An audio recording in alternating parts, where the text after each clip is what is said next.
So Andy, it's been 35 years since you started working in an office as an accountant.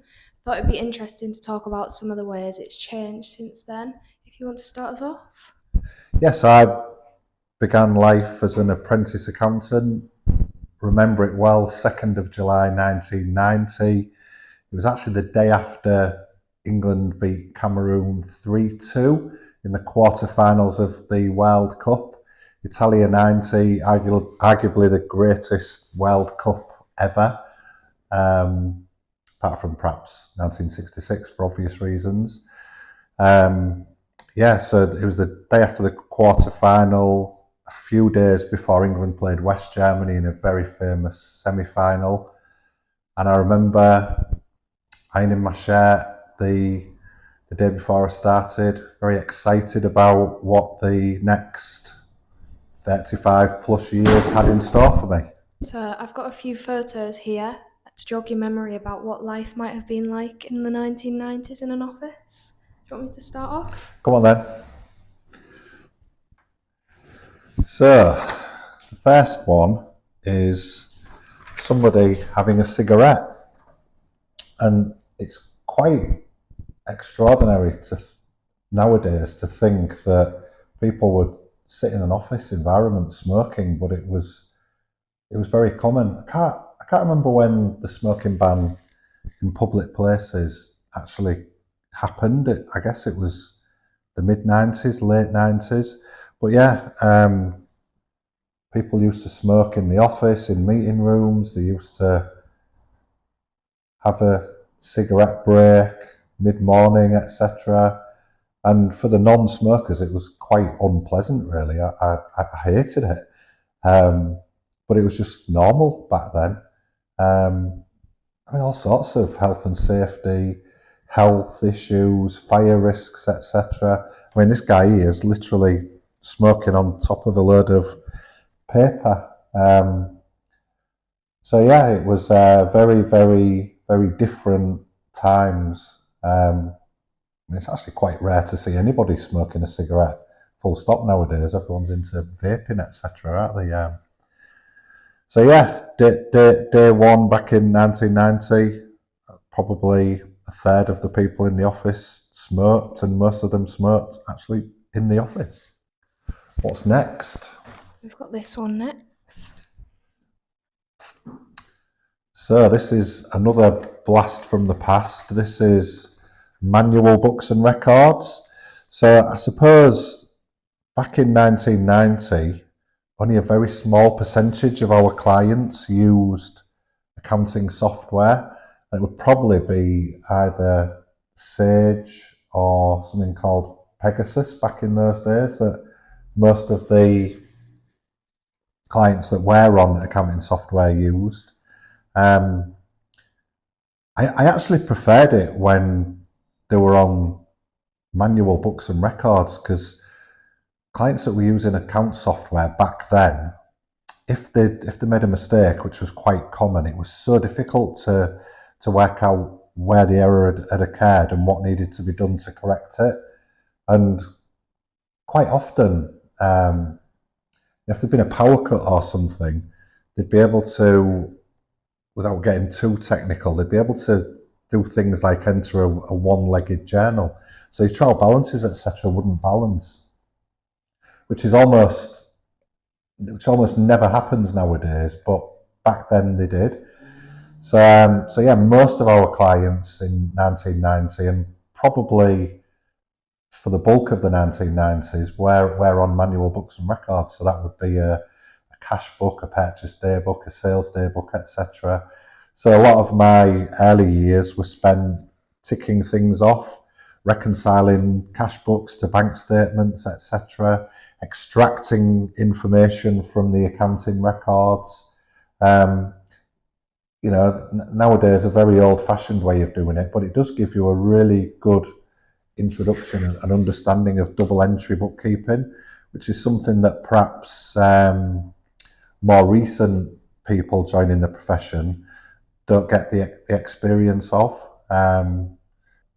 Not seen a manual set of books and records for many years now. And accounting software has improved massively. You know, it's all in the cloud now. Talks automatically to online bank accounts, etc. Things are more likely to balance than they were back in the 90s. So huge strides have been made in that respect.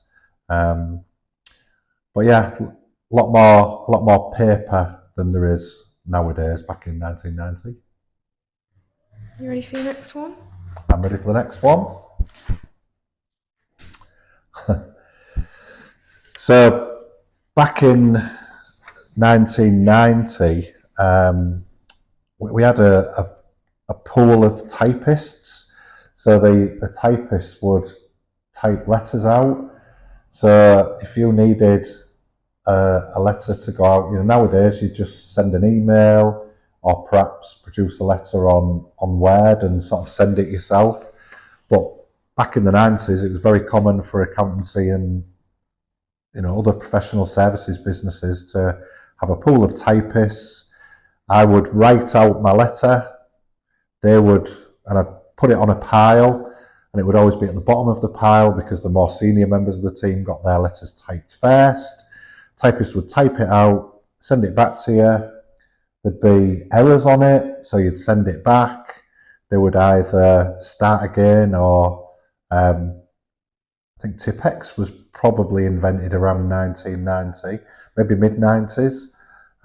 So they'd sometimes Tipex it out, correct it, etc. And then you'd sign it, and then it would go out in the post.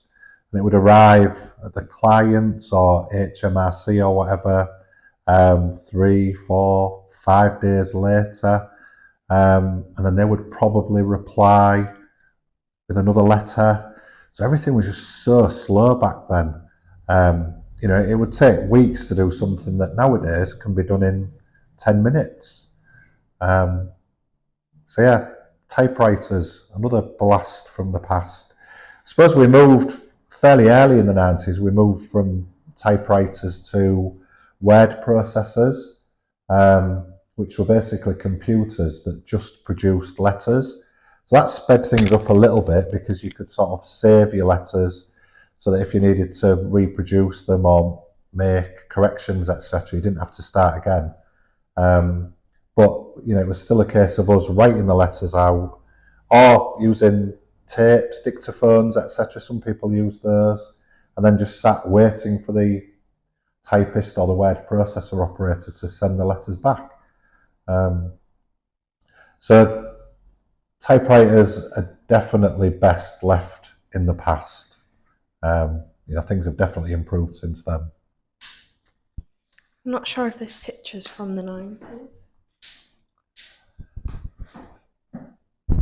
I suspect that picture's possibly from the 60s, looking at what they're wearing. But yeah, in 1990, we had a couple of tea ladies that would bring a trolley around, much like that. They would serve us cups of tea, coffee, etc.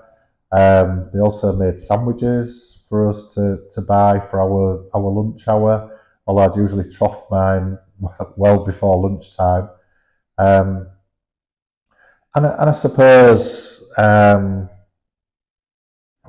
I remember actually when when the decision was made to replace the tea ladies with sort of a hot water urn and sort of making our own drinks. It was quite a sad day really because we used to miss we missed the tea ladies coming round and having a bit of banter with them and a little chat as they went round with their tea trolley. But I guess a very old-fashioned way of keeping the team fed and watered. I don't think there's many businesses nowadays that would still have tea ladies or tea men wandering around distributing drink. I mean, another health and safety issue, lugging hot water around the office. Yeah, I wonder how many. I wonder how many accidents there were over the years. Fortunately, I never saw any. Okay.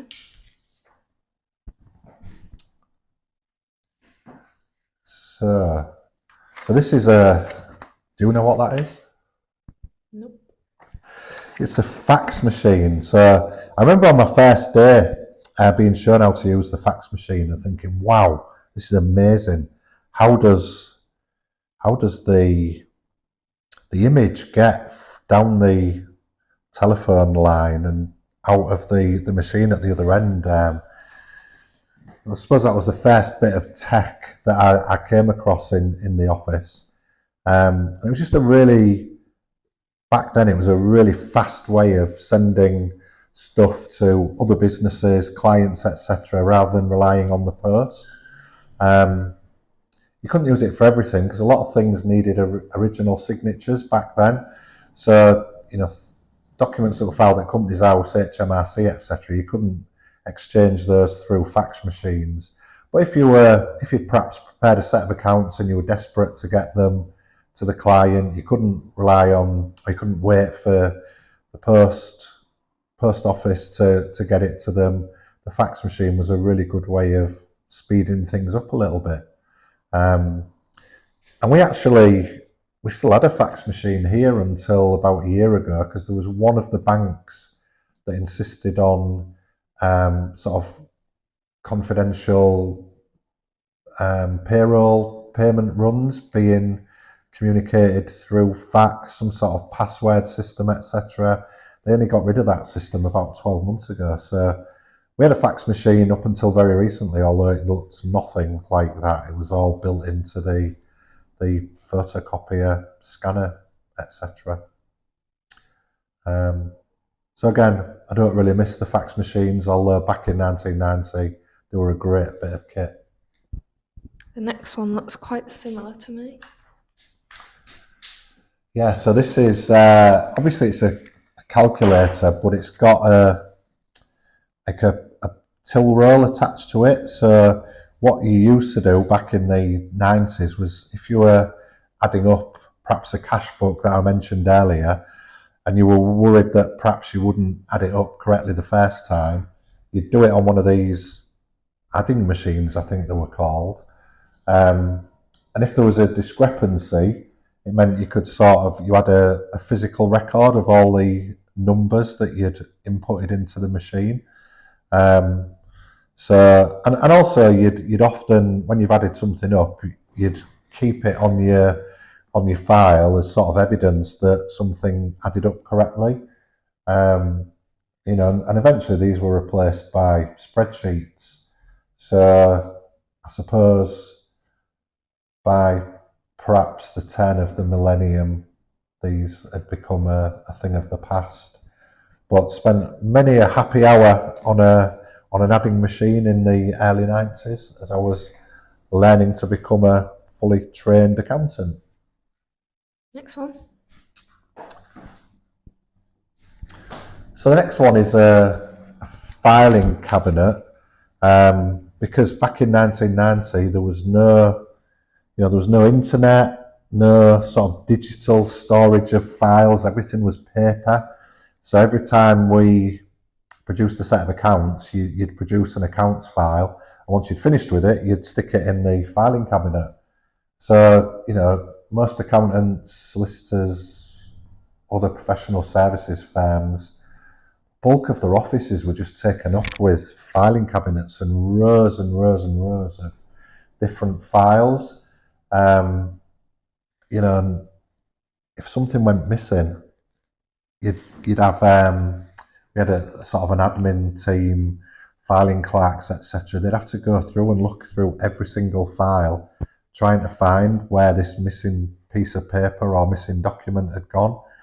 And I suppose, even when I left my old firm back in 2010, they were trying to transition over from filing cabinets to digital, etc. It wasn't easy because everyone had so much historical information that they needed to turn into digital records. So, one of the first things that I did when I set 360 up was made sure that we were paperless and entirely digital, etc. So we didn't really have a need for filing cabinets. So I certainly don't miss those.